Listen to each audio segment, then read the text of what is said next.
আলহামদুলিল্লাহ রব্বিল আলমিন ওসসালাতু ওয়াসসালামু আলা সাইয়্যিদিল আম্বিয়াই ওয়াল মুরসালিন ওয়া আলা আলিহি ওয়া আসহাবিহি আজমাইন।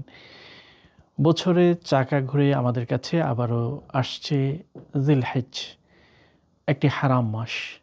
এই মাসে আমাদের জন্য যে করণীয় রয়েছে তার মধ্যে গুরুত্বপূর্ণ কাজ হলো কোরবানি করা। আরবিতে যাকে বলা হয় উদহিয়া। কোরবানি কি, কেন করব? কোরবানি হলো আল্লাহ রাব্বুল আলামিনের নির্দেশ ইব্রাহিম খলিলের প্রতি এসেছিল।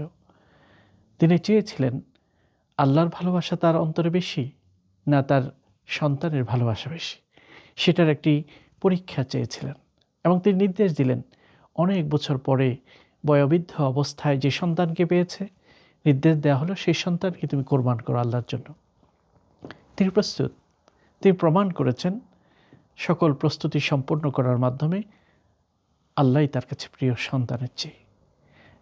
কিন্তু আল্লাহ রাব্বুল আলামিন সন্তানকে জবাই করার মতো এত কঠিন কাজ করাননি, বরং ওয়াফাদাইনাহু বিযিবহিন আযীম, আল্লাহ রাব্বুল আলামিন বিশেষ এক প্রাণী প্রেরণ করে দিয়েছে, সেটা কোরবান করেছেন। হযরত ইব্রাহিম আলাইহিস সালাম জবাই করেছেন। এটাকেই বলা হয় কোরবানি। অর্থাৎ আল্লাহর ভালোবাসা আমাদের অন্তরে বেশি, আমাদের নিজের চেয়ে, নিজের সন্তানের চেয়ে, সম্পদের চেয়ে। প্রতি বছরের চাকা ঘুরে যখন ওই সময়টি আসে, হযরত ইব্রাহিম খলিলের এই স্মৃতি বিজড়িত মহান পরীক্ষাটিকে আমরা স্মরণ করি। আর সেই জন্য আমরাও এখন পশু কোরবানি করি। তাহলে কোরবানি মানে হচ্ছে, আরবিতে কোরবান শব্দের অর্থ হচ্ছে নৈকট্য। আমরা এই কাজটিকে বলি কোরবানি, অর্থাৎ আত্মত্যাগের মাধ্যমে আমরা আল্লাহর নৈকট্য অর্জন করার চেষ্টা করি।